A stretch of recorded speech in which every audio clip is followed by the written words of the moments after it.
मुच्यते।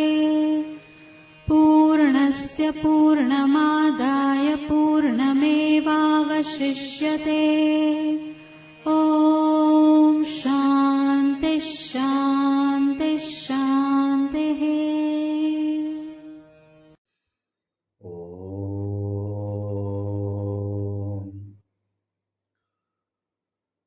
योऽन्तः प्रविश्य मम वाचमिमां प्रसुप्ताम् सञ्जीवयत्यखिलशक्तिधरस्वधाम्ना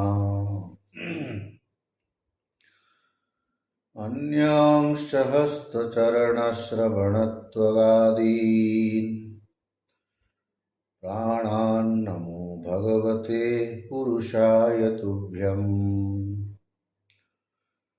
वंशी विभूषितकरार्णवनीरदाभात् पीताम्बरा दरुणबिम्बफलाधरुष्ठा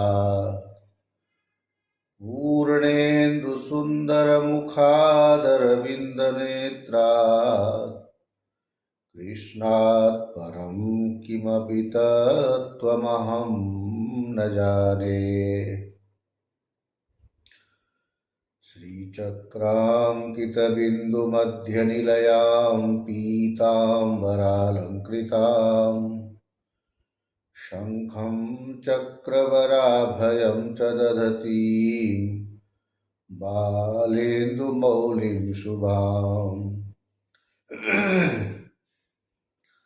सिंहस्योपरि संस्थितां त्रिनयनां मूकासुरच्छेदिनीं श्रीकोलापुरवासिनीं भगवतीं ध्यायामि मूकाम्बिकाम्। सच्चिदानन्दरूपाय विश्वोत्पत्त्यादिहेतवे तापत्रयविनाशाय श्रीकृष्णाय वयं नुमः। ॐ भद्रं नो अपि वातयमनः। ॐ शान्तिः शान्तिः शान्तिः। शङ्करं शङ्कराचार्यं केशवं बादरायणं सूत्रभाष्यकृतौ वन्दे भगवन्तौ पुनः पुनः। ईश्वरो गुरुरात्मेति मूर्तिभेदविभागिने व्योमवद्व्याप्तदेहाय दक्षिणामूर्तये नमः। ॐ शान्तिः शान्तिः शान्तिः। गुरुकृपांजन पायो मेरे भाई, गुरु कृपांजन पायो मेरे भाई। राम बिना कछु दिखत नाही, अंदर राम बाहर राम, अंदर राम बाहर राम। जित देखो तित राम ही राम, जित देखो तित राम ही राम। गुरु कृपांजन पायो मेरे भाई, गुरु कृपांजन पायो मेरे भाई। राम बिना कछु दिखत नाही, राम बिना कछु देखत नाही, गुरु कृपांजन पायो मेरे भाई। सीताराम सीताराम, जय सिया राम, जय जय सिया राम। जित देखूं तित राजा ही राम, राजा राम सिया राम। गुरु कृपांजन पायो मेरे भाई, गुरु कृपांजन पायो मेरे भाई। प्रेम से बोलिए सिद्धि विनायक गजवदन भगवान की जय, महालक्ष्मी माता की जय, मुंबा देवी की जय, बाबुलनाथ महादेव की जय, सद्गुरुदेव महाराज की जय, सत्य सनातन धर्म की जय। ओम नमः पार्वती पते हर हर।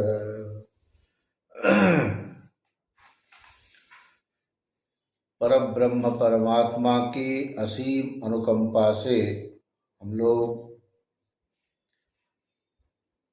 भीष्म स्तुति के माध्यम से आत्मचिंतन का जो ये क्रम बनाए हुए हैं,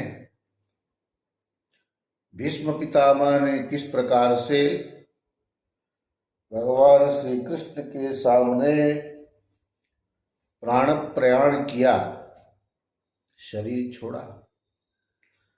प्राय हम लोग यही बोलते हैं, शरीर छोड़ दिया, शरीर छूट गया, अब नहीं रहे, देहांत हो गया, देह का अंत हो गया, शरीरांत हो गया।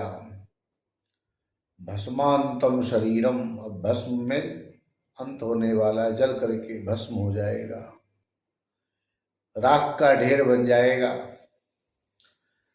देखते ही देखते पांच भौतिक शरीर पांच भूतों में विलीन हो जाएगा।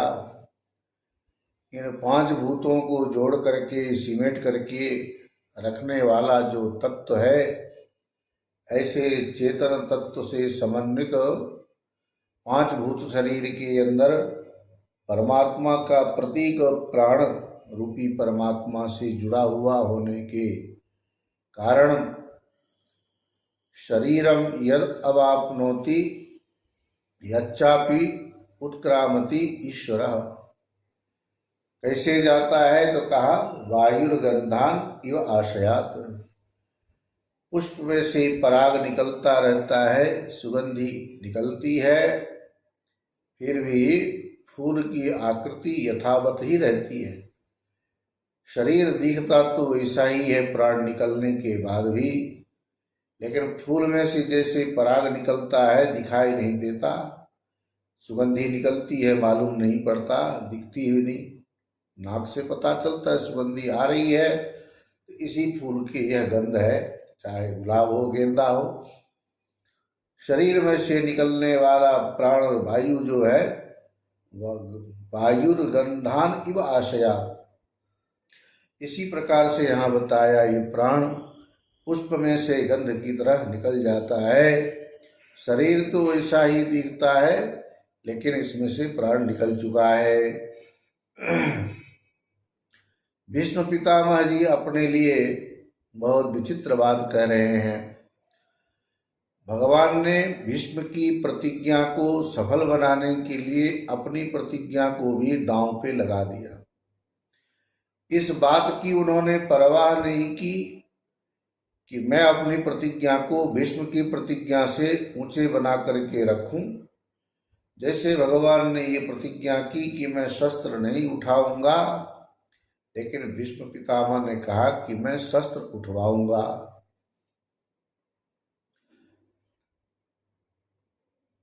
धृतरथ चरणोभ्ययात् चलद्गु हरिरिवहन्तुम इवं गतोत्तरीयः।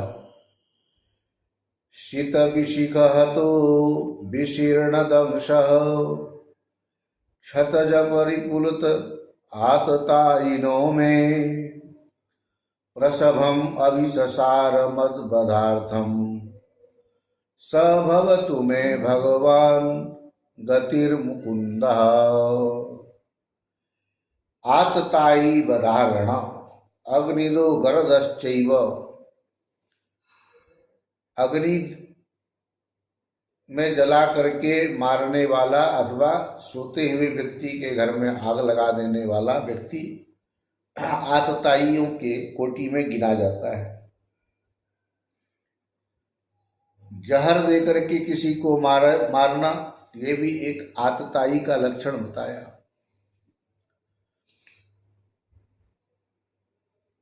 जिसके हाथ में शस्त्र ना हो ऐसे निहत्थे व्यक्ति के ऊपर शस्त्र से प्रहार करना, अथवा मैं आपके शरणागत हूं, मैं लड़ूंगा नहीं बोले फिर भी उसके ऊपर आक्रमण कर देना, ऐसे आतताई के सब लक्षण बताए हैं।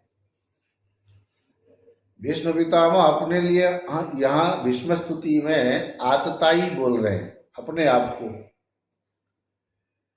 शीत विशिखहतो विशीर्ण दंश, मुझ आतताई ने तीखे बाण मार मार करके उनके शरीर का कवच तोड़ डाला था। भगवान के शरीर के कवच को भीष्म पितामह जी ने बाण से प्रहार करके तोड़ दिया था,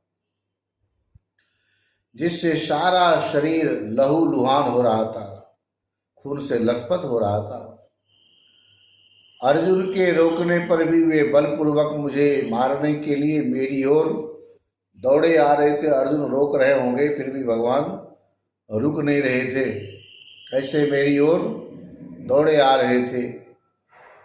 वही भगवान श्री कृष्ण जो ऐसा करते हुए मेरे प्रति अनुग्रह और भक्त वत्सलता से परिपूर्ण थे, मेरी एकमात्र गति हो, आश्रय हो। एक समय था जब शरीर को समाप्त करने के लिए भगवान स्वयं भीष्म पितामह की ओर दौड़े आ रहे थे। आज उनके सामने अपने आप को देख रहे हैं कि अब मेरा शरीर छूटने जा रहा है, लेकिन अब भगवान क्या प्रहार करेंगे? नहीं। जिस समय जो उचित होता है उस समय वह करना अच्छा लगता है, हर समय अच्छा नहीं लगता। युद्ध के मैदान में भगवान का शस्त्र लेकर के भीष्म पितामह की ओर दौड़ना अथवा मारने के लिए प्रयास करना भी उचित ही था। अब इस समय भगवान के सामने अपने शरीर को छोड़ने में भीष्म पितामह कृतार्थ समझ रहे अपने आप को, इसलिए कहते स भवतु में भगवान गतिर मुकुंद। वो जो भगवान मुकुंद हैं वही मेरी गति हो, आश्रय हो। मुकुम मोक्षम मुक्तिम ददाति इति मुकुंद, मुक्ति प्रदान करने में जो समर्थ है वो भगवान मुकुंद है। ब्रूहि मुकुंदेति रसने, ब्रूहि मुकुंद इति मुकुंदेति, हे रसने मुकुंद मुकुंद का उच्चारण करो। जैसे जिह्वे रसज्ञे मधुर प्रिया त्वं सत्यं हितं त्वां परमं वदामि। आवर्णयेथा मधुराक्षराणि गोविंद दामोदर माधवेति। भगवान के नाम की बड़ी महिमा। हे जिह्वे तुम रसज्ञ हो, रस की जानकारी हमें जिह्वा से मिलती है। रस का ज्ञान करने के लिए जिह्वा ठीक होनी चाहिए, लेकिन इस रस से केवल शरीर की पुष्टि होती है। हमारे शरीर के अंगों में कोई अंग क्षत विक्षत हो या नुकसान होता है, जैसे घाव हो, फोड़ा हो, चोट लगे, सबसे जल्दी ठीक होने वाला अंग कोई है तो वह है जिह्वा। जीवा में छाला पड़ जाए, कुछ भी हो, फुंसी आ जाए, चाय, दूध, कॉफी आदि गर्म चीजों से कदाचित जल जाए हल्के से, कभी अपने दांत तले उंगली नहीं दबती, जो कभी कभी ये बतीसियों के अंदर जीवा की भी दुर्गति होती, चबाते चबाते कभी दांत जीवा पर ही पड़ जाता है। फिर भी हमारे ये जो दांत जीवा के अंदर लार बनने का जो सिस्टम है, जो सलाइवा, इससे बहुत जल्दी वो अपने आप को ठीक कर लेती है। इस जीवा से हम षड रस का अनुभव करते हैं, 6 प्रकार के रसों का ज्ञान हमें जीवा से होता है।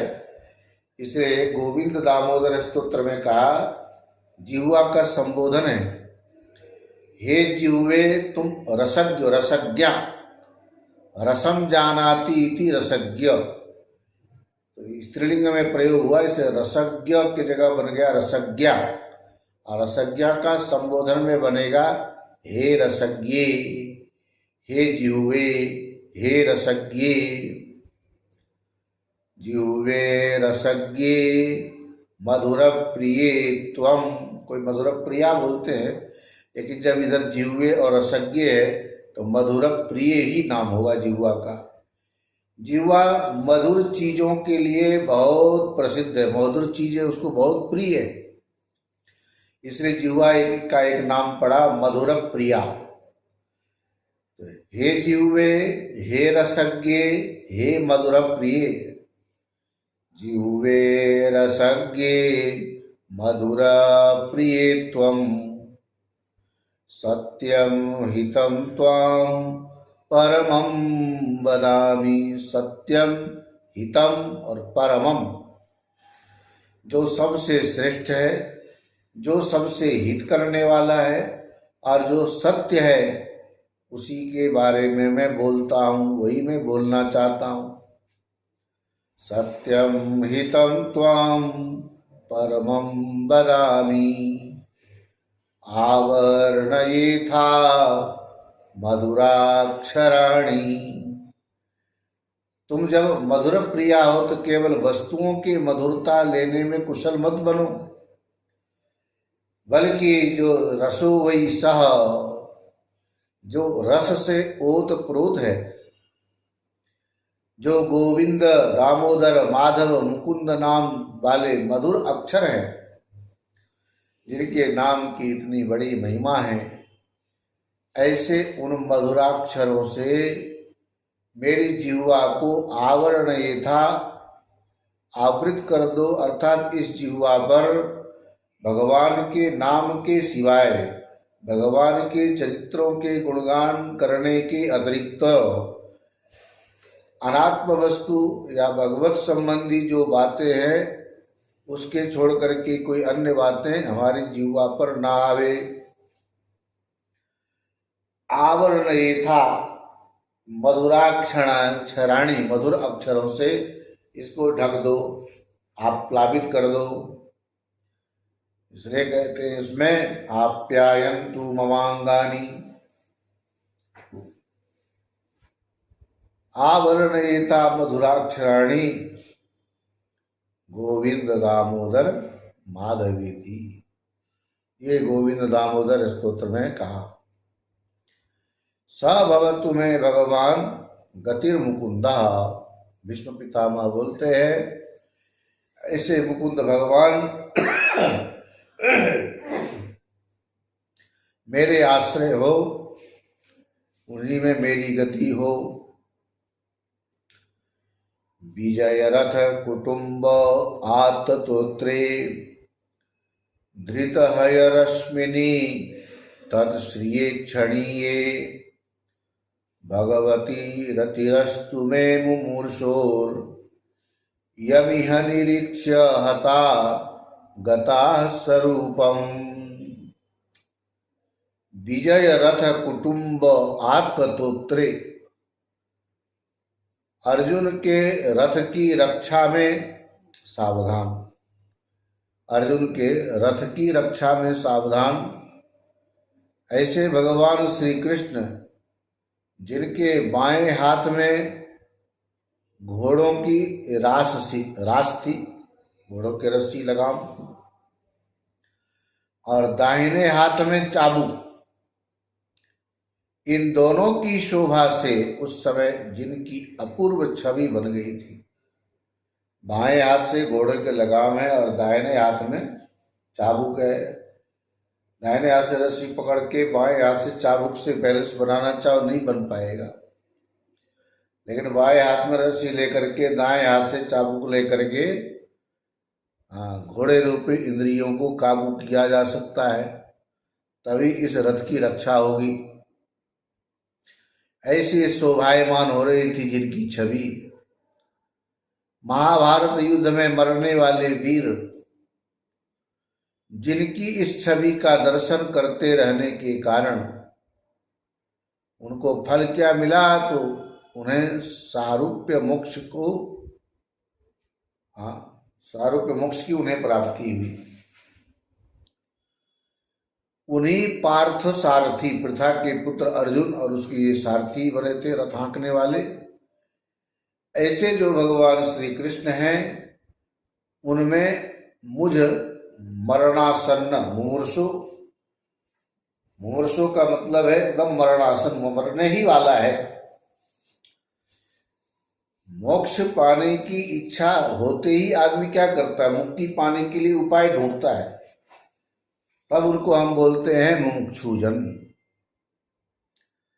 उससे पहले केवल जानने की इच्छा करते रहो तो जिज्ञासुजन। ज्ञान प्राप्त हो गया, अब तो मुझे मुक्त होना ही एक लक्ष्य रह गया मेरा, वो भी परमात्मा के हाथ में सौंप दिया है। संसार में कहीं भी मेरे मन में कोई लगाव नहीं किसी वस्तु के प्रति। ऐसे अनासक्ति भाव को धारण करना, वैराग्य भाव को धारण करना, ये मोक्ष का स्वरूप माना गया। मुक्त होने की इच्छा वालों ही ऐसे कर सकते हैं। जब तक आप बातें करते हो अनासक्ति के, वैराग्य के, लेकिन हमारा चित्त अभी ऐसी चीजों में भी आसक्त है जिससे हम मुक्त नहीं हो पाएंगे। मोक्ष मिलने में बाधा आ सकती है। इन बातों को जानने के बावजूद भी हम छोड़ नहीं पाते, तो फिर हमें मुमुक्षु कौन कहेगा। मुमूर्षु हॉस्पिटल में आईसीयू में चले जाना, बेड पर पड़ जाना, खाने पीने के बंद होने की स्थिति आ जाना, इसी अर्थ में प्राय हम लोगों ने मुमूर्षु शब्द को रूढ़ कर दिया है। लेकिन जिसको मालूम है मरने की कोई डेट अपने को पता है नहीं और मरना निश्चित है, पीछे भी इस बात को हमने बार बार दोहराया था। जो चीज निश्चित है उसके लिए प्रतीक्षा की जाती है और अनिश्चित में आशा होती है।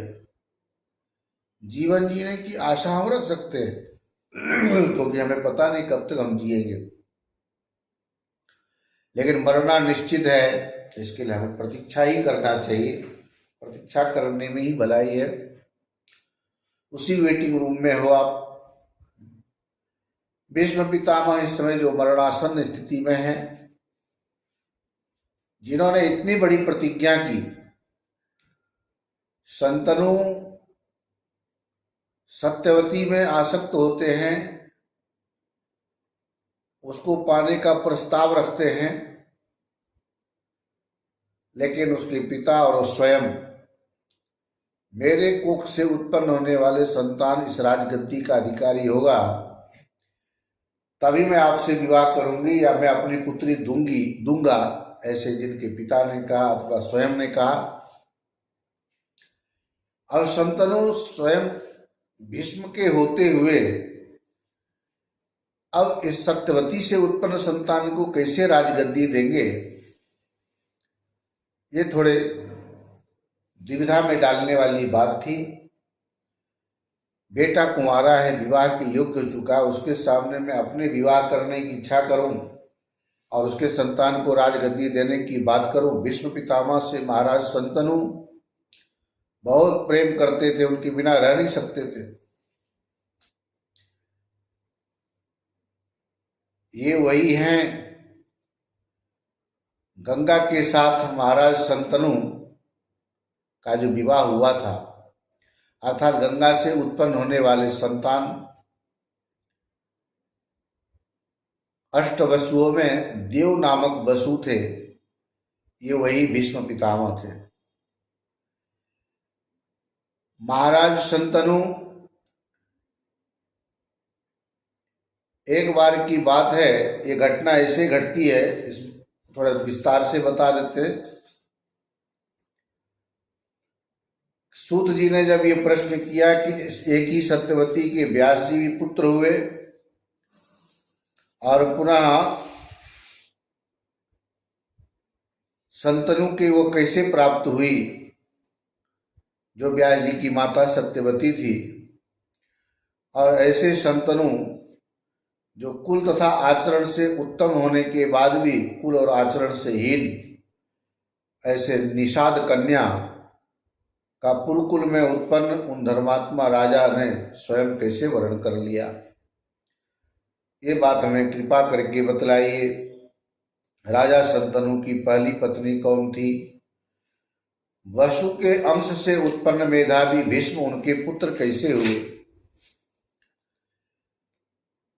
सत्यवती के पहले पुत्र थे, सब आप लोग सुने हुए हो, ज्यादा इस विस्तार में तो हम नहीं जाएंगे। लेकिन सत्यवती के वीर पुत्र चित्रांगद को अमित तेज वाले भीष्म ने राजा बनाया था, और वीर चित्रांगद के मारे जाने पर उसके अनुज सत्यवती के जो दूसरे पुत्र थे, विचित्र वीर चित्रांगद का छोटा भाई, वो भी फिर भीष्म पितामह के रहते हुए राज्य कैसे किया, ये सब जानते हुए भीष्म ने फिर उन्हें क्यों राज्य पर अभिषिक्त किया, स्थापित किया। और ऐसे माता सत्यवती दोनों पुत्र के मर जाने पर अपने पुत्र वधुओं से 2 गोलक पुत्र कैसे उत्पन्न कराए, ये सब बड़े जानने की रोचक कथा है।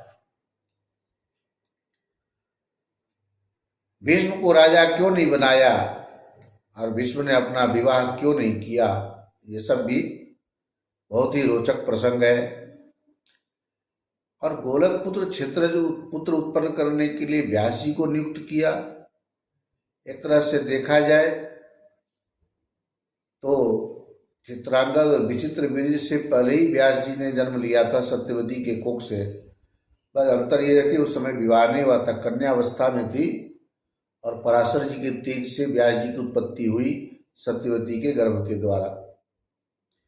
और उसी सत्यवती ने फिर से अपने विचित्र वीर्य और चित्रांगद जो उत्पन्न हुए थे, भीष्म गंगा के पुत्र हैं, पिता शंतनु हैं। विचित्र वीर्य चित्रांगद के मां सत्यवती और पिता शंतनु हैं। लेकिन राजगद्दी के अधिकारी विचित्र वीर्य और चित्रांगद इसलिए हुए क्योंकि सत्यवती ने इसी शर्त पे विवाह किया था कि मेरा पुत्र ही राजा होगा। तो व्यास मुनि ने भी ऐसा कुछ आचरण किया जो धर्म के विरुद्ध लगता है, धर्म के ज्ञाता होकर भी धर्म से विहीन आचरण किया। ये सब बहुत ही रोचक विषय जानने की इच्छा हो रही है। सूत जी बोले, इक्ष्वाकु कुल में एक महाविष नाम के सत्यवादी राजा थे, धर्मात्मा थे, चक्रवर्ती राजा कहलाते हैं। और उन बुद्धिमान राजा ने हजारों अश्वमेध और सैकड़ों वाजपेय यज्ञ करने के कारण देवराज इंद्र को संतुष्ट किया और स्वर्ग प्राप्त किया था। एक बार की बात है, वह राजर्षि ब्रह्मलोक गए। वहां प्रजापति की सेवा के लिए सभी देवता भी आए हुए थे। उस समय देव नदी गंगा जी भी ब्रह्मा जी की सेवा में उपस्थित थी। लेकिन हुआ ये, उस सभा में जब हवा की गति तेज हुई, ऐसे तीव्रगामी पवन के द्वारा गंगा के ऊपर जो वस्त्र था वो थोड़ा उड़ने लगा।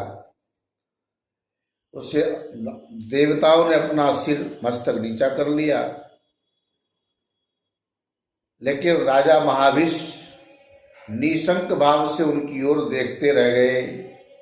उनको भी अपनी दृष्टि नीचे कर लेनी चाहिए थी, लेकिन ऐसा कर नहीं पाए। राजा महाभिषस्ताम तो निशंक समपश्यत सापीतम प्रेम संयुक्तम नृपम ज्ञातवती नदी। उन गंगा नदी ने भी राजा के आने पर अपने पर प्रेमासक्त जान लिया कि ये मेरे को चाह रहे हैं।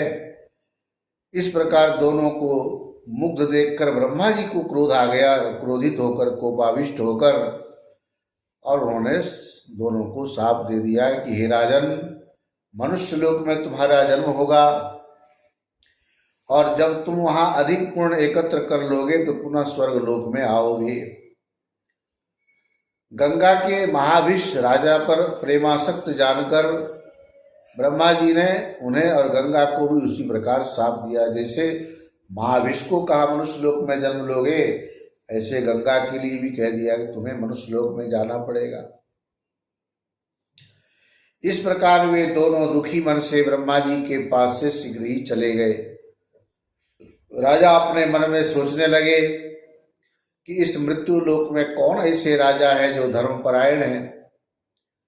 ऐसा विचार कर उन्होंने पुरु वंश में महाराज प्रतीप को ही पिता बनाने का निश्चय कर लिया।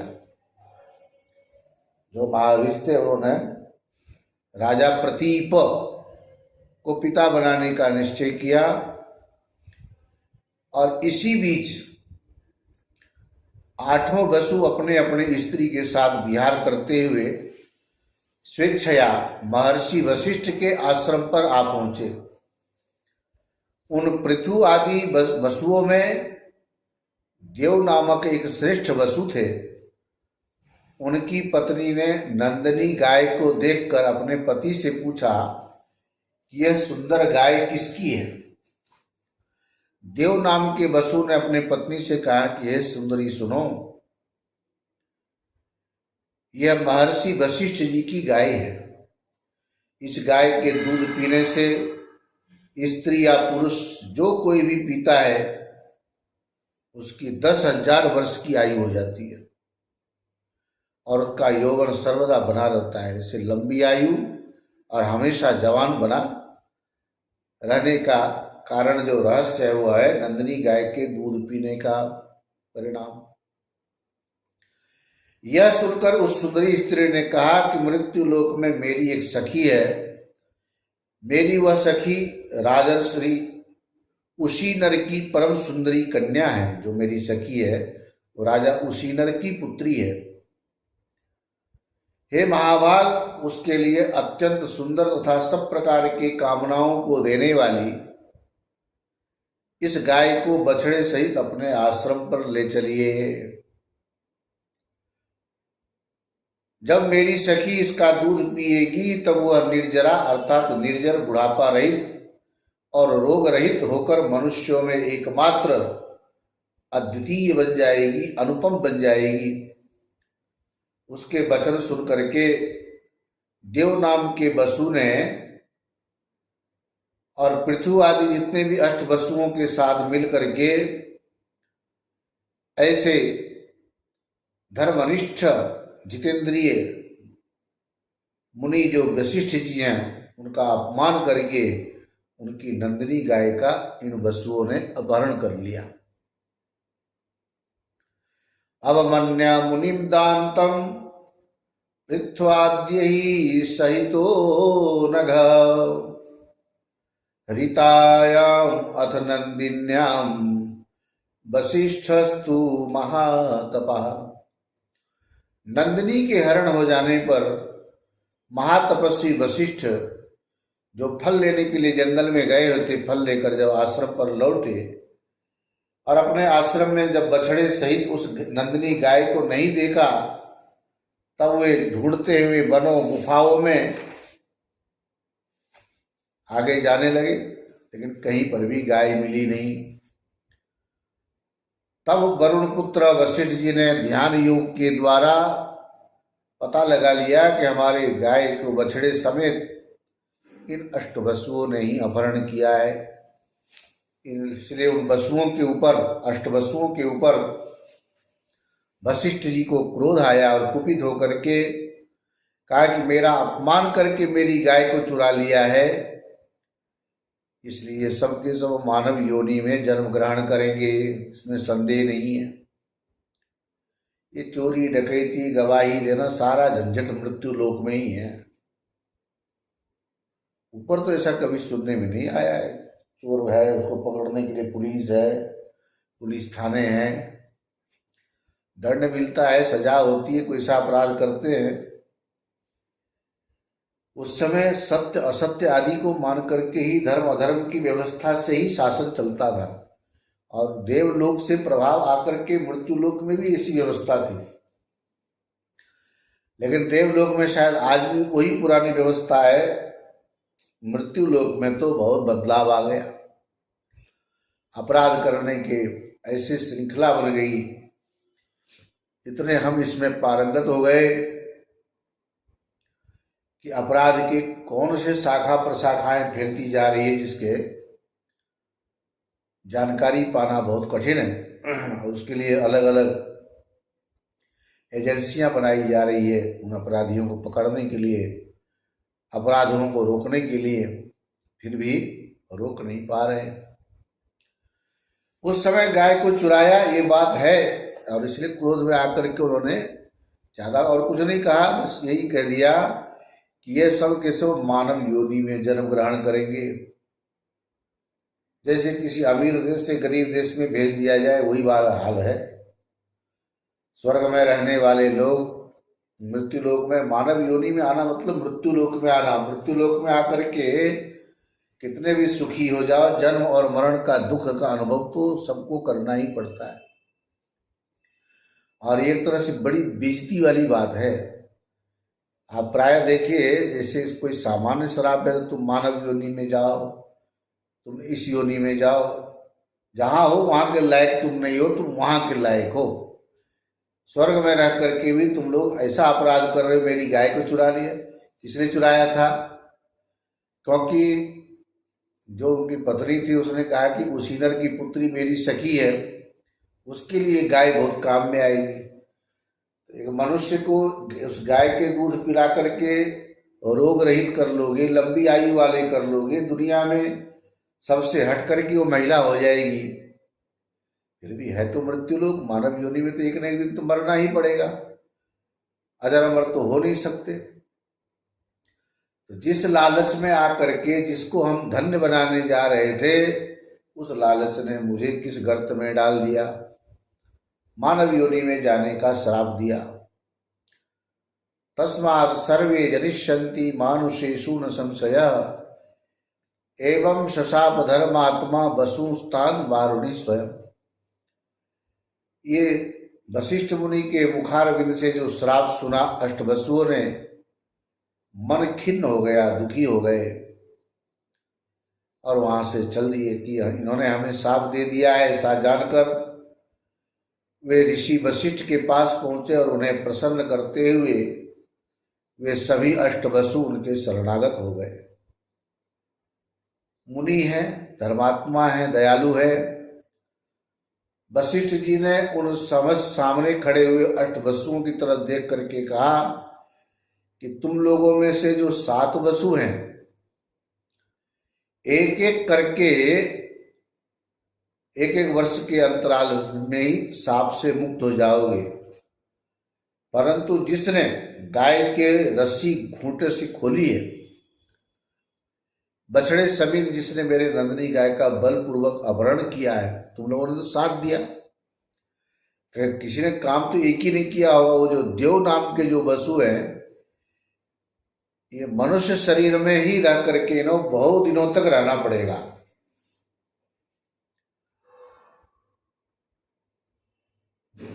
उन अभिशप्त वसुओं ने मार्ग में जाती हुई नदियों में उत्तम गंगा जी को देख करके अभिशप्त और चिंतातुर अष्टवसुओं ने गंगा जी से प्रणाम पूर्वक कहा कि हे देवी, अमृत पीने वाले हम देवता मानव कुक्षी से कैसे जन्म लेंगे? मानव कुक्षी के जो हम अमृत पीने वाले हैं, हमेशा स्वर्गीय वस्तुओं दिव्य वस्तुओं का उपभोग करने वाले, गर्भ में जाने के बाद क्या होगा? फिर मलमूत्र की थैली में रहना है। बड़े दुख की बात है। इसलिए मानव की योनि में उत्पन्न हम कैसे होंगे? मानव कोख से। यह हमें महान चिंता है। अतः हे नदियों में श्रेष्ठ, आप ही मानुषी बनकर मनुष्य योनि में जाकर हम लोगों को जन्म दें। पृथ्वी पर शंतनु नामक एक राजर्षि हैं। हे अनघे, हे गंगे, आप उन्हीं की पत्नी बन जाएं और हमें क्रमशः जन्म लेने पर आप जल में छोड़ती जाएं। जैसा महर्षि वशिष्ठ ने कहा था कि एक एक करके एक एक वर्ष में तुम सब जो है मुक्त होते जाओगे, एक वर्ष के अंतराल में। क्योंकि एक वर्ष में एक ही बच्चा पैदा होगा, 7 वर्ष तो लगेंगे सातों को मुक्त होने में, और 8वें वाले इतने लंबे आयु तक रहे, वही भीष्म पितामह है। तो हम लोगों के जन्म लेने पर आप क्रमशः जल में छोड़ते चले जाना। आपके ऐसा करने से हम लोग जल्दी से जल्दी शाप मुक्त हो जाएंगे, इसमें संदेह नहीं। गंगा जी ने भी कहा तथास्तु। तब वे सभी वसु अपने अपने लोक को चले गए और गंगा जी भी वहां से बार बार विचार करती हुई चली गई। अब इस समय जो ये राजा महाविष ब्रह्मा जी के श्राप के कारण राजा प्रतीप के पुत्र के रूप में जन्म लिया, उन्हीं का नाम शंतनु पड़ा। जो सत्य प्रतिज्ञ एवं धर्मात्मा राजा हुए। महाराज प्रतीप ने परम तेजस्वी भगवान सूर्य की आराधना की। उस समय जल में से एक सुंदर स्त्री निकल पड़ी और वह सुंदर सुमुखी स्त्री आकर के तुरंत ही महाराज के शाल वृक्ष के समान विशाल दाहिने जांघ पर जंघे पर विराजमान हो गई, दाहिने जंघे पर बैठ गई। अपने गोद में बैठी उस स्त्री से राजा ने पूछा कि हे वरानने, तुम मुझसे बिना पूछे ही मेरे इस जंघे पर, दाहिने जंघे पर क्यों बैठ गई? तब उस सुंदरी स्त्री ने कहा कि हे नृपश्रेष्ठ, हे कुरुश्रेष्ठ, मैं जिस कामना से आपके अंक में बैठी हूं, उस कामना वाली मुझे आप स्वीकार करें। ऐसे उस सुंदर नवरूप यौवन संपन्ना सुंदरी से राजा ने कहा कि मैं किसी सुंदरी परस्त्री को काम की इच्छा से नहीं स्वीकार करता। परस्त्री लगा दिया ना, मतलब मेरी पत्नी तो है। इसलिए हे भामिनी, हे सुचिस्मते, तुम मेरे दाहिने जंघे पर प्रेम पूर्वक आकर बैठ गई हो, उसे तुम पुत्रों तथा पुत्र वधुओं का स्थान समझो। जंघे पर बैठने का स्थान ये मैंने अपने पुत्रों, संतान के लिए, और पुत्र वधु उनकी जो पत्नी होगी बहुओं के लिए रखा है, न कि अपनी पत्नी के लिए। अतः हे कल्याणी, मेरे मनोवांछित पुत्र के उत्पन्न होने पर, जो मेरे मन में इच्छा है जब मेरा पुत्र उत्पन्न होगा तो मेरी पुत्र वधू हो जाओ, क्योंकि दाहिने जगह पर बैठ गई हो, और तुम्हारे पुण्य से मुझे पुत्र हो जाएगा, इसमें संशय नहीं है। तुम्हारे पुण्य के कारण मुझे पुत्र इसलिए मिलेगा क्योंकि अब तुम्हें मैं अपने पुत्र वधू बहू बनाऊंगा। समय बीतने पर राजा प्रतीप इधर चले आए और दिव्य दर्शन वाली जो कामनी हो गंगा जी जो थी, उन्होंने तथास्तु कह दिया और वहां से चली गई। पुत्र के जवान होने पर राजा ने बन जाने की इच्छा की और अपने पुत्र को वह समस्त पूर्व वृत्तांत कह सुनाया। सारी बातें बताकर राजा ने अपने पुत्र से कहा, यदि वह सुंदरी बाला तुम्हें कभी वन में मिले और अपनी अभिलाषा प्रकट करे, उसे स्वीकार कर लेना, उससे मत पूछना कि तुम कौन हो, यह मेरी आज्ञा है। उसे अपनी धर्म पत्नी बनाकर तुम सुखी रहोगे। सूत जी बोले, इस प्रकार अपने पुत्र को आदेश देकर महाराज प्रतीप प्रसन्नता के साथ उन्हें सारा राज्य वैभव सौंपकर राजा शंतनु को सौंपकर अपने स्वयं वन को चले गए और वहां जाकर तब करके भगवती आदि शक्ति जगदम्बिका की आराधना करके अपने तेज से शरीर छोड़कर स्वर्ग चले गए। ऐसे महातेजस्वी राजा शंतनु ने सार्वभौम राज्य प्राप्त किया और धर्म पूर्वक प्रजा का पालन करने लगे। प्रतिपेथ दिवम जाते शंतनु सत्य विक्रमा बभूव मृगयाशीलो निघ्नन व्याघ्रान मृगा नृपः। प्रतीप के स्वर्ग चले जाने पर राजा शंतनु व्याघ्र मृगों आदि को मारते हुए मृगया में अर्थात शिकार करने में तत्पर हो गए। किसी समय गंगा के किनारे घने वन में विचरण करते हुए राजा ने मृग के बच्चे जैसे आंखों वाली तथा सुंदर आभूषणों से युक्त उस सुंदर स्त्री को देखा। उसे देखकर राजा शंतनु हर्षित हो गए और सोचने लगे, साक्षात ही दूसरी लक्ष्मी के समान रूप यौवन से संपन्न यह स्त्री वही है जिसके विषय में पिताजी ने मुझे बताया था। इसलिए उसके तरफ एकदम एकटक उसके मुख कमल का पान करते राजा तृप्त नहीं हुए। हर्षातिरेक उस निष्पाप राजा को रोमांच हो गया। उनका चित्त उस स्त्री में रम गया। वह स्त्री भी उन्हें राजा महाविष जानकर, राजा महाविष थे, स्वर्ग में ब्रह्मा जी ने श्राप दिया था जो इस समय शंतनु बन करके आए, प्रदीप के पुत्र बन करके आए थे, और वह भी राजा महाविष जान करके उनमें प्रेमासक्त हो गई। मंद मंद मुस्कुराती हुई राजा के सामने खड़ी हो गई। सुंदरी को देखकर राजा अत्यंत प्रेमवश हो गए और कोमल वाणी से उसे सांत्वना देते मधुर वचन कहने लगे। हे बामोरु, हे सुमुखी, तुम कोई देवी, मानुषी, गंधर्वी, यक्षी, नागकन्या अथवा अप्सरा तो नहीं हो। हे वरारोहे, तुम जो कोई भी हो मेरी भार्या बन जाओ। हे सुंदरी, तुम प्रेम पूर्वक मुस्कुरा रही हो, अब मेरी धर्मपत्नी बन जाओ। सूत जी बोलते हैं, राजा शंतनु तो निश्चित रूप से नहीं जान सके कि ये वही गंगा है, किंतु गंगा ने उन्हें पहचान लिया कि ये शंतनु के रूप में उत्पन्न वही राजा महाविष है। महाभिष। पूर्वकालीन प्रेमवश राजा शंतनु के उस वचन को सुनकर उस स्त्री ने मंद मुस्कान करके यह वचन कहा, बोलने लगी, हे नृपश्रेष्ठ, मैं यह जानती हूं कि आप महाराज प्रतीप के योग्य पुत्र हैं, अतः भला कौन ऐसी स्त्री होगी जो संयोगवश अपने अनुरूप पुरुष को पाकर भी उसे पति रूप में स्वीकार नहीं करेगी। हे नृपश्रेष्ठ, वचनबद्ध करके ही मैं प्रतिज्ञा लेकर के शर्त के साथ आपको अपना पति स्वीकार करूंगी। हे राजन, हे नृपोत्तम, अब आप मेरी शर्त सुनिए जिससे मैं आपका वर्ण कर सकूं। हे राजन, मैं भला बुरा जो भी कार्य करूं आप मुझे मना नहीं करेंगे, ना कोई अप्रिय बात ही कहेंगे। जिस समय आप मेरा यह वचन नहीं मानेंगे उसी समय मैं आपको त्याग करके जहां चाहूंगी उस जगह चली जाऊंगी। उस समय प्रार्थना पूर्वक वसुओं के जन्म ग्रहण करने का स्मरण करने तथा महाभिषेक के पूर्वकालीन प्रेम को अपने मन में सोच करके गंगा जी ने राजा शंतनु के तथास्तु कहने पर उन्हें अपना पति बनाना स्वीकार कर लिया। और इस प्रकार मानवीय रूप धारण करने वाली रूपवती तथा सुंदर वर्ण वाली गंगा महाराज शंतनु की पत्नी बनकर राजभवन में पहुंच गई।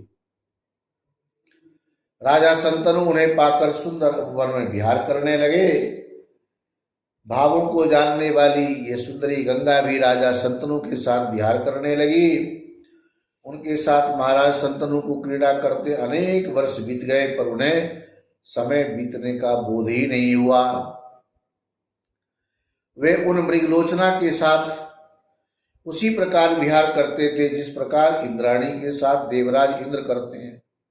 ऐसे सर्वगुण संपन्न गंगा तथा चतुर शंतनु भी दिव्य भवन में लक्ष्मी तथा नारायण की भांति विहार करने लगे।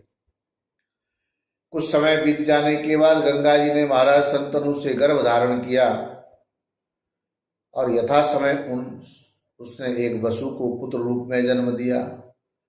उन्होंने उस बालक को उत्पन्न होते ही तत्काल जल में फेंक दिया गंगा जी ने। इस प्रकार दूसरे, तीसरे, चौथे, पांचवें, छठे और सातवें पुत्र के मारे जाने पर राजा शंतनु को बड़ी चिंता हुई। एक एक करके कितने मार दिए? 7। सोचा अब मैं क्या करूं, मेरा वंश इस पृथ्वी पर कैसे चलेगा। इस पापनी ने मेरे 7 पुत्र मार डाले, यदि इसे रोकता हूं यह मुझे त्याग कर चली जाएगी। मेरा अभिलषित 8वां गर्भ भी इसे प्राप्त हो गया है। यदि अब भी मैं इसे रोकता नहीं हूं तो यह इसे भी जल में फेंक देगी। यह भी मुझे महान संदेह है, क्योंकि अब भविष्य में और कोई संतति होगी या नहीं। यदि उत्पन्न हो भी तो पता नहीं कि यह दुष्टा उसकी रक्षा करेगी अथवा नहीं। इस संशय की स्थिति में मैं अब क्या करूं? बड़ा धर्म संकट उत्पन्न हो गया। महाराज दशरथ ने कैकेयी को जो वचन दिया, क्या परिणाम निकला। स्त्री से प्रेम करना एक अलग चीज है, लेकिन आसक्त होकर के अंधे हो जाना, माता लोग बुरा न माने। स्त्री एक ऐसी शक्ति है, शक्ति प्रकट होने की चीज है। शक्ति के एक ये मूर्त रूप है, शक्ति स्वरूपा है, तभी पुरुष शक्तिमान कहलाता है। सृष्टि की प्रक्रिया में प्रकृति पुरुष के बिना कुछ कार्य होता नहीं। पुरुष विवेक पूर्वक स्त्री के उपभोग करके संसार का कार्य चलाता है, तब तक तो ठीक है। नहीं तो प्रायः होता है कि जब तरुणियों की प्रभुता चलने लगती है तो उस घर का विनाश होने में भी देर नहीं लगती। महाराज शंतनु गंगा को अच्छी तरह से नहीं पहचान पाए। प्रतीप ने हमारी पुत्र वधू बनो कह करके बोला था और अपने पुत्र को भी समझा दिया, जंगल में जाओगे कोई स्त्री मिले अमुक अमुक रूप सब बता दिया, उसे मना मत करना, अस्वीकार मत करना। इसलिए उनको ऐसा लगा कि शायद ये वही होगी, लेकिन ये गंगा ही, ये नहीं मालूम था। गंगा को अष्टवसुओं ने भी वचनबद्ध कर लिया था कि आप मानवी बनकर के आए और मेरी माँ बने। आपके कुक्षी से जन्म लेने पर हम लोगों का जीवन धन्य होगा और आप प्रति वर्ष के अंतराल में हम लोग जब जन्म लेते जाए तो आप मुझे अपने जल में छोड़ते चले जाए, तभी हम मुक्त हो पाएंगे। वशिष्ठ जी के श्राप से छुटकारा मिलेगा। जो घटना घट रही है सब ठीक है अपनी जगह। क्या पहले पुत्र, दूसरे पुत्र, तीसरे पुत्र के बाद चौथे में भी कम से कम ये भाव तो आ जाता, लेकिन 7 के जाने के बाद 8वें में ही ये भाव क्यों आया? 8वें के बाद अब 9वां होगा या नहीं होगा ये बात 7वें में क्यों नहीं आया कि 8वें होगा कि नहीं होगा?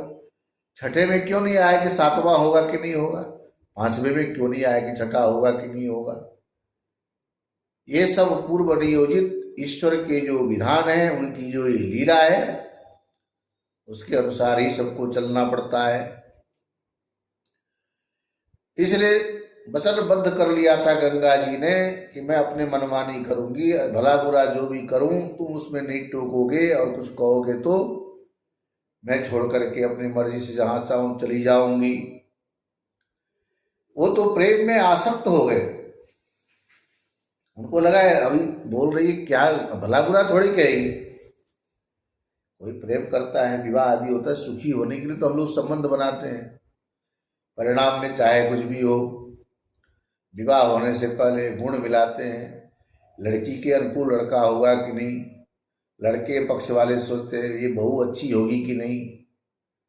और जब आती हैं या जब उसको पति मिलता है, व्यवहार करते हैं, 2 दिन 4 दिन 5 दिन महीना भर के बाद धीरे धीरे ये समस्या विवाह के बाद न हो, लोग विवाह से पहले ही समस्या को निपटाने के लिए आजकल वो क्या बोलते हैं, ट्रायल के रूप में रखते हैं कि देखते हैं एक दूसरे का कैसे फ्रेंडशिप बनाते हैं, गर्लफ्रेंड बॉयफ्रेंड क्या क्या नाम दिया है, एक दूसरे के नेचर जानेंगे, नेचर जाने की नेचुरलिटी दिखेगी। और जिसका जो नेचर होगा तो विवाह होने के बाद भी बदलने वाला नहीं। हाँ, एक अधर्म जरूर हो जाएगा विवाह से पहले, यदि वो नेचर पसंद नहीं आया और जो शास्त्र विरुद्ध है वो आचरण आपने कर लिया, उस विवाह का होना और ना होना कोई मायना नहीं रखता। इसलिए हमारे यहाँ कहा, ईश्वर प्रदत्त भगवान के दिए हुई चीजों से ही हमें प्रेम करना है। अब कोई शरीर आपको जैसा मिला है, आपको उसके जैसा मेरी बॉडी क्यों नहीं, मेरे जैसा बॉडी किसी का नहीं, ये दोनों ही बातें अनर्गल प्रलाप है। सभी के अपने अपने कर्मों के अनुसार अच्छे सुंदर शरीर मिलना, स्वस्थ रहना, धन वैभव मिलना, पद योग्यता होना, विद्या का होना, सम्मान मिलना, जिसके जैसे कर्म होते उसको ऐसा मिलता है। फिर भी हम लोग लालायित होते हैं, दुखी होते रहते, संसार का स्वरूप भी ऐसा है। तो प्रेम में आसक्त होकर के, आवेश में आकर के हाँ तो कर दिया था, लेकिन अब अपने प्रतिज्ञा पर टिक नहीं पाए। अब उनको ऐसा लगा कि 6-7 को तो रखा नहीं, अब तो ये रह जाए, क्या फर्क पड़ता है, कम से कम एक संतान रह जाए तो आगे की कुल परंपरा चलेगी, वंश वृद्धि के लिए एक संतान तो होना जरूरी है। इसलिए इस बार बहुत सोच विचार करके, न वारयामि चेद अद्य सर्वथा इयं जलिक्षपित, इस बार भी नहीं रोकूंगा तो इस 8वें को भी जल में फेंक देगी। जबकि वशिष्ठ जी के श्राप है कि 8वां जिसने मेरे गाय का बलपूर्वक हरण किया उसको थोड़ा लंबे समय तक मनुष्य लोक में रहना पड़ेगा। वंशस्य रक्षणार्थम ही यत्न कार्य परो मया, तथा काले यदा जात पुत्रोयम अष्टमो वसु। वंश की रक्षा के लिए मुझे कोई दूसरा यत्न करना ही होगा। तदनंतर यथा समय जब वो 8वां देव नामक वसु पुत्र रूप में उत्पन्न हुआ, जिसने अपनी स्त्री के वशीभूत होकर वशिष्ठ की नंदिनी गौ का हरण कर लिया था, तब उस पुत्र को देखकर राजा शंतनु गंगा जी के पैरों पर गिरते हुए कहने लगे। अब यहां पर थोड़े बहुत पॉइंट की बात है, जरा ध्यान दीजिए।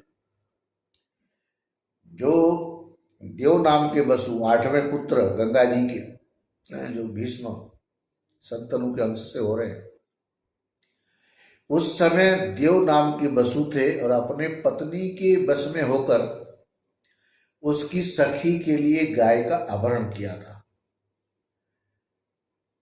और इधर पिता ने पत्नी के वश में होकर के 7 पुत्रों के लिए प्रायश्चित कर लिया।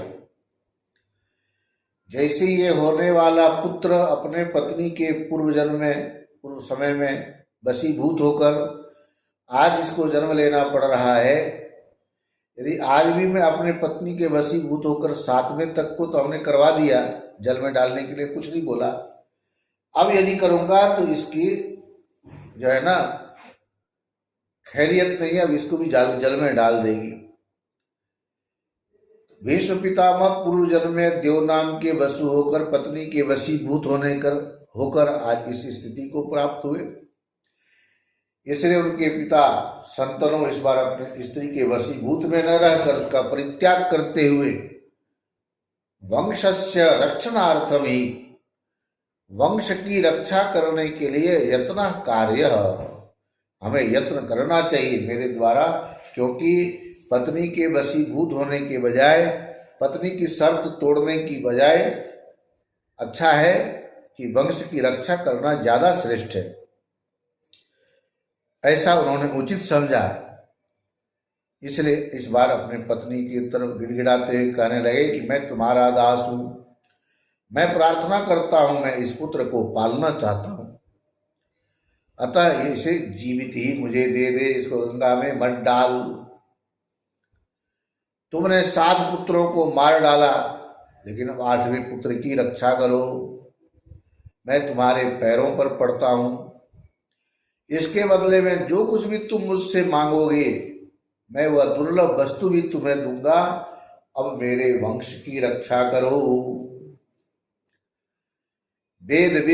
विद्वानों ने कहा है कि पुत्रहीन मनुष्य की स्वर्ग में भी गति नहीं होती।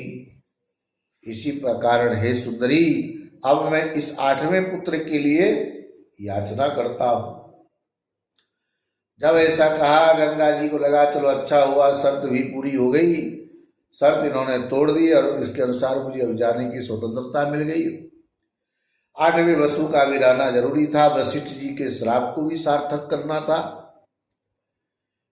और भीष्म स्त्री के वशीभूत होकर के इस बार जन्म ले रहे हैं। उनके पिता अपने स्त्री में आसक्ति के भाव को छोड़कर भीष्म को बचा लिया वंश की रक्षा के लिए, और खुद स्वर्ग जाने के लिए इस पुत्र का होना जरूरी है। इस बात को जानकर ही उन्होंने अपनी शर्त तोड़ी।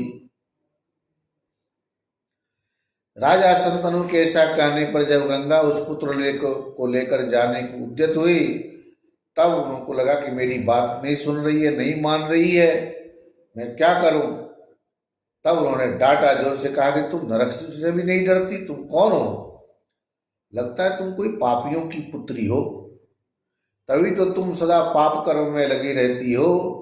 अब तुम जहां चाहो वहां जाओ या रहो, कहीं भी जाकर के रहो, किंतु यह पुत्र यहीं होगा, यहीं रहेगा। अपने वंश का तू अंत करने वाली है, ऐसे तुम्हें रखकर भी मैं क्या करूंगा? जिस स्त्री के रखकर वंश ही खत्म हो जाए, ऐसे को रख करके क्या फायदा। तब जब उन्होंने ऐसा कहा तो गंगा जी को भी बड़ा क्रोध आया और उन्होंने कहा कि ठीक है, अब मैं जाती हूं, लेकिन अभी इस पुत्र की स्थिति को देखते हुए, छोटे बच्चे नवजात शिशु का पालन पोषण मां कर सकती है, पिता नहीं। इसको मैं पाल पोष करके बड़ा करूंगी, उसके बाद आपको ही पुत्र मिलेगा। अब आपने शर्त के अनुसार अपना वचन तोड़ा है, तो अब मैं भी जाती हूँ, लेकिन आप मुझे गंगा समझिए, अपना परिचय दे दिया। वशिष्ठ जी के श्राप के कारण ये सब घटना हुई, नहीं तो आप 7वें पुत्र तक तो कुछ नहीं बोले, 8वें में ही क्यों बोले। और इस समय अष्टवसुओं को मैंने वरदान दिया था, इसलिए मैं आपकी पत्नी बनकर के आई थी सबके उद्धार करने के लिए, आप ऐसा समझिए। इसलिए देवताओं के कार्य सिद्ध करने के लिए ही मुझे यहाँ आना पड़ा था। ये सब बातें हुई, और भी जो प्रसंग है इसको कल के सत्र में करेंगे। ओम पूर्णमदः पूर्णमिदं पूर्णात् पूर्णमुदच्यते पूर्णस्य पूर्णमादाय पूर्णमेवावशिष्यते। ओम शांति शांति शांति। ॐ शान्ति शान्ति।